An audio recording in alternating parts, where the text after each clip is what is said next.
Hai, apa kabar semuanya? Semoga kabar Anda baik-baik saja. Terima kasih karena sudah memberikan support dan juga kesetiaan Anda untuk membangun channel Codot Film. Yuk kita lanjutkan alur ceritanya, sambil siapin kopi dan cemilan, setting suara volume full. Gasken. Api matahari. Grup. Darah segar dimuntahkan saat tubuh Tianxi jatuh dari langit. Kakinya terhuyung-huyung lebih dari selusin langkah di tanah sebelum dia perlahan-lahan menenangkan dirinya. Warna putih pucat melonjak ke wajahnya yang keriput. Bang! Bang!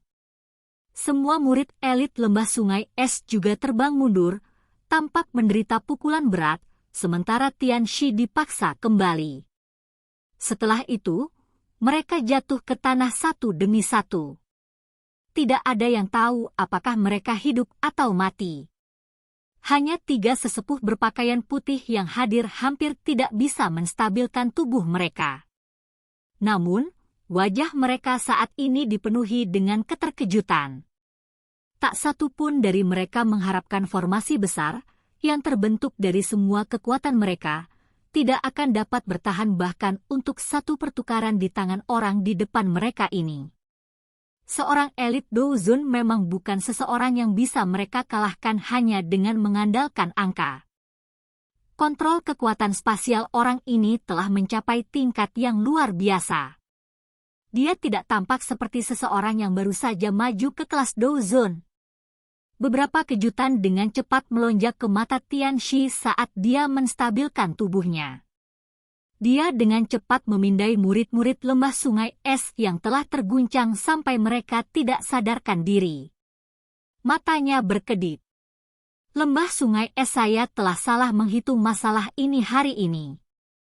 Dengan orang yang melindungi wanita beracun yang menyedihkan ini, mustahil bagiku yang dulu untuk menangkap mereka sendirian. Saya hanya bisa kembali dan memberitahu kepala lembah tentang masalah ini. Tianxi memang orang tua yang licik. Setelah pertukaran ini, dia tahu misi ini tidak akan berkembang lebih jauh kali ini. Oleh karena itu, dia dengan tegas mengatupkan giginya dan udara dingin yang kuat berkumpul di telapak tangannya. Setelah itu, tinjunya menghantam ruang kosong di belakangnya. Ruang kosong ini segera menjadi terdistorsi ketika tinjunya dilemparkan ke sana. Terowongan spasial hitam gelap muncul di belakangnya. Bing Xiao, tinggalkan aku. Terowongan spasial hitam gelap baru saja muncul ketika tangan Tianxi meraih ke arah 3 sesepuh berpakaian putih. Sebuah kekuatan isap melonjak keluar dan menyedot ketiganya ke sisinya tanpa perlawanan. Tubuhnya bergerak dan memasuki terowongan spasial. Jangan biarkan dia kabur. Xiao Yan buru-buru berteriak saat terowongan hitam pekat muncul. Secara alami Xiao Yan tidak perlu membuka mulutnya untuk mengingatkan Tianhuo Zunze ketika sampai pada hal seperti ini. Tianhuo Zunze dengan cepat bereaksi terhadap situasi tersebut. Telapak tangannya mengarah ke terowongan spasial hitam dari kejauhan sebelum dia dengan kejam mengepalkannya. Riak tak terlihat menyebar dan orang bisa melihat terowongan spasial mulai runtuh dengan cepat. Ekspresi Tianxi tiba-tiba berubah saat terowongan spasial runtuh. Kilatan dingin segera berkedip di matanya. Telapak tangannya menghantam punggung elder berpakaian putih dan udara dingin yang menakutkan melonjak, mengirim elder ini terbang dalam prosesnya. Bang! Penatua berpakaian putih itu baru saja dikirim terbang ketika kekuatan tersembunyi, ditempatkan di tubuhnya oleh Tianxi, tiba-tiba meledak. Tubuhnya segera diselimuti oleh sedingin es. Setelah itu meledak dengan keras. Es pecah menjadi potongan-potongan kecil yang melesat ke segala arah saat gelombang udara yang mengejutkan menyebar dengan cara seperti kilat. Dalam menghadapi gelombang ledakan tubuh ini, kekuatan tak terlihat yang menyebar dari tangan Tianhuo Zunze terhalang. Setelah itu, diblokir untuk sementara. Alis Tianhuo Zunze merajut saat tubuh sesepuh berpakaian putih itu meledak. Orang tua ini benar-benar kejam. Dia dengan tegas menyerang teman-temannya di sampingnya. Dengan gelombang lengan Tian Huo Zunze, riak spasial menyebar lagi dan menahan gelombang udara yang tercipta dari ledakan tubuh penatua berpakaian putih. Setelah itu, dengan cepat menyebar ke arah Tianxi. Ekspresi Tianxi berubah ketika dia melihat ledakan seorang ahli Dozong tidak banyak berpengaruh. Segera, kilatan tajam dengan cepat melintas di matanya. Dua sesepuh berpakaian putih lainnya merasakan hawa dingin di hati mereka ketika mereka melihat kilatan tajam di mata Tianxi. Keduanya bertindak dalam persatuan tanpa persetujuan sebelumnya saat mereka mencoba menggerakkan tubuh mereka dan melarikan diri. Namun, pikiran ini baru saja muncul ketika Tianxi tersenyum dingin. Telapak tangannya tercetak di punggung kedua orang ini dengan kecepatan seperti kilat. Kekuatan liar dan ganas ditembakkan dari mereka. Bang! Bang! Kedua sesepuh tidak punya waktu untuk melakukan pertahanan apapun. Udara dingin yang menakutkan itu melonjak ke tubuh kedua sesepuh ini, dan Dou Qi yang beredar di tubuh mereka segera terhenti. Setelah itu, mereka mulai membengkak. Bang!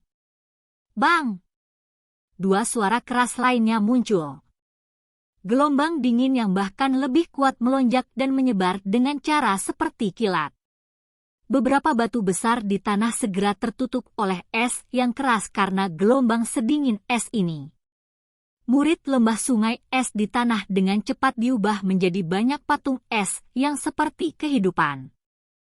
Kehidupan di dalam tubuh mereka benar-benar membeku saat ini. Dua gelombang besar sedingin es yang telah meletus, mengguncang kekuatan mengganggu yang tak terlihat dari Tian Huo Zunze sampai runtuh. Terowongan spasial berputar dan Tianxi yang berwajah pucat dengan cepat memasukinya.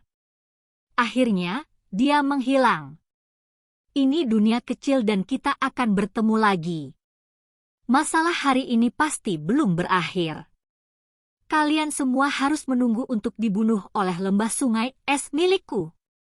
Saat sosok Tianxi menghilang, suara yang ganas dan padat perlahan-lahan dikirim dari tempat terowongan spasial menghilang.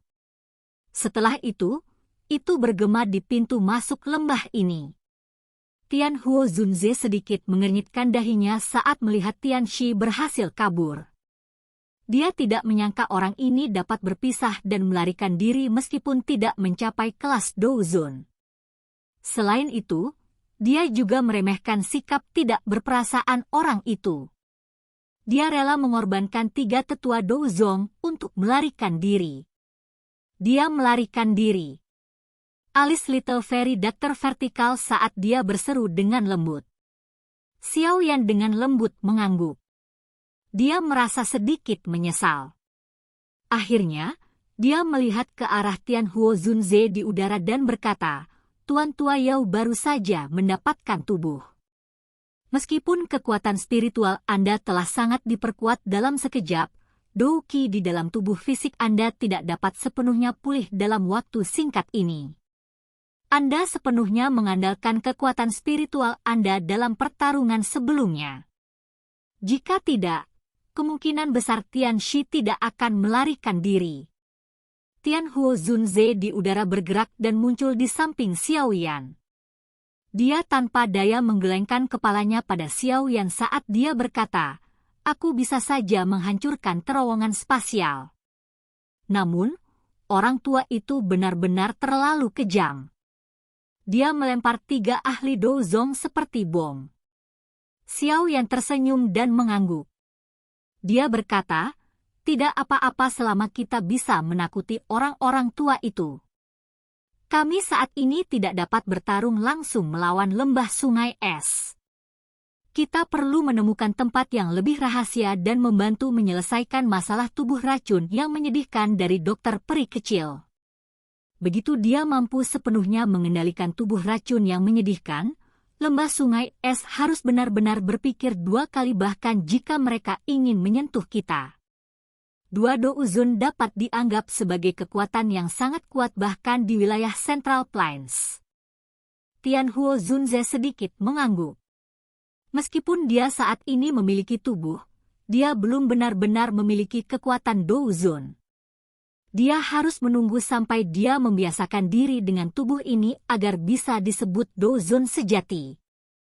Kami akan membiarkanmu memutuskan kemana kita harus pergi.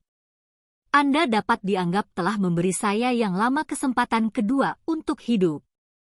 Aku yang dulu akan membalas budi ini. Tianhuo Zunzi membelai janggutnya saat dia berbicara sambil tersenyum kepada Xiao Yan. Xiao Yan tersenyum. Dia merenung sejenak sebelum menjawab, karena Tianxi telah melarikan diri. Sepertinya lembah sungai es akan segera mengetahui tentang kita. Oleh karena itu, kemungkinan besar kita tidak bisa lagi tinggal di sini. Selain itu, lembah dewa yang jatuh bukanlah tempat yang cocok jika kita ingin membantu dokter peri kecil menyelesaikan masalah tubuh racun yang menyedihkan. Uap racun di tempat ini terlalu padat. Jika tubuh racun yang menyedihkan membalas, kita akan berakhir dengan masalah yang tidak dapat kita prediksi. Karenanya, kita harus menemukan tempat yang dipenuhi cahaya dan panas. Tempat semacam itu akan mampu menekan tubuh racun yang menyedihkan, dan itu akan meningkatkan peluang keberhasilan hingga 10%. Dipenuhi dengan cahaya dan panas? Tianhuo Zunze dan dokter peri kecil merenungkan pilihannya. Tidak mudah menemukan tempat seperti itu di dalam daerah pilkada. Aku tahu tempat yang dipenuhi dengan cahaya dan panas. Sebuah suara tiba-tiba terdengar sementara Xiao Yan dan dua orang lainnya tenggelam dalam pikirannya. Mereka bertiga mengikuti suara itu dan menoleh. Secara kebetulan, mereka melihat Xin Lan yang tersenyum berjalan keluar dari lembah. Di mana? Xiao Yan bersukacita saat mendengar kata-katanya, dan dia buru-buru bertanya. Kota Ye. Klan Maiye memiliki tempat unik yaitu Sunfire Ancient Altar. Sinar matahari dari langit pada siang hari akan berkumpul di tempat itu. Ada lubang di altar kuno yang mencapai jauh di bawah tanah. Kadang-kadang, beberapa bibit api inti akan melayang keluar dari lubang. Ketika Corvair Seedling ini bersentuhan dengan sinar matahari, itu akan berubah menjadi semacam api. Klan Ye saya menyebutnya Sun Flame. Xin Lan dengan lembut menjelaskan. Jenis api matahari ini mungkin bukan api surgawi, tapi jauh lebih kuat dari api binatang biasa. Beberapa leluhur klan Ye saya sering meminjam Sun Flame semacam ini dan meningkatkan keberhasilan penyempurnaan pil mereka. Sayangnya, Sun Flame ini tidak bisa bertahan lama. Ini akan secara otomatis menyebar. Suara Xin Lan sedikit menyesal ketika dia berbicara sampai saat ini. Meski tak bertahan lama, Sun Flame masih cukup menggoda. Ada sejumlah faksi yang tidak diketahui yang mendambakan kota Ye ini. Mereka semua mengejar Sunfire Ancient Altar. Sun Flame. Xiao Yan menggumamkan nama ini di mulutnya. Dunia ini memang penuh dengan misteri. Formasi Sun Flame mirip dengan kelahiran Heavenly Flame.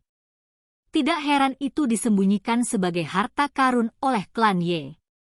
Berdasarkan apa yang Anda katakan, Sunfire Ancient Altar harus menjadi tempat terlarang bagi klan Ye Anda. Mereka benar-benar akan meminjamkannya. Xiao Yan mengerutkan alisnya dan bertanya setelah merenungkan proposisi itu.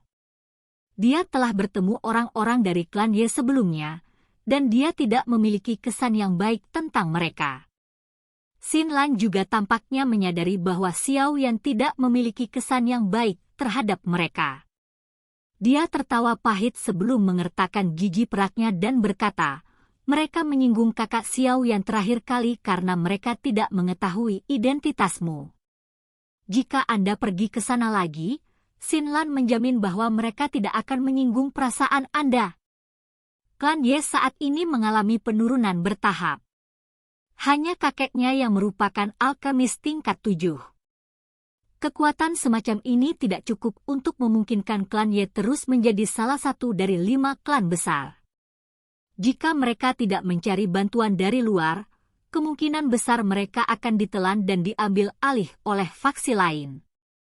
Selain itu, dari cara Xinlan melihatnya, siapa yang lebih cocok untuk memberikan bantuan dari luar selain Xiao Yan? Dia sudah mencapai tingkat ke-7 di usia yang begitu muda. Prestasi seperti itu tidak kalah sedikit pun bahkan jika dibandingkan dengan yang disebut jenius yang terlihat sekali dalam 100 tahun dari klan Chao. Xiao Yan ragu sejenak setelah mendengar kata-kata Xinlan. Dia kemudian dengan lembut mengangguk dan menjawab, mudah-mudahan akan seperti yang kamu katakan. Jika saya dapat menyelesaikan masalah tubuh racun yang menyedihkan dari dokter peri kecil, saya akan melakukan yang terbaik untuk membantu masalah klan Ye Anda di akun Anda. Jay muncul di wajah Xinlan ketika dia mendengar ini. Dengan mengatakan ini, Xiao Yan jelas memberi klan Ye kesempatan lagi. Kakak Xiao Yan, Anda dapat yakin tentang masalah ini? Xinlan dengan berat menganggukkan kepalanya. Dia sudah mengambil keputusan.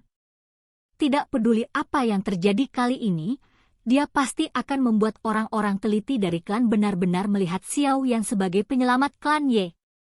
Silakan pergi ke. Oke guys, jangan lupa like, comment, share, and subscribe di channel Codot Film. See you next video, peace out and bye-bye.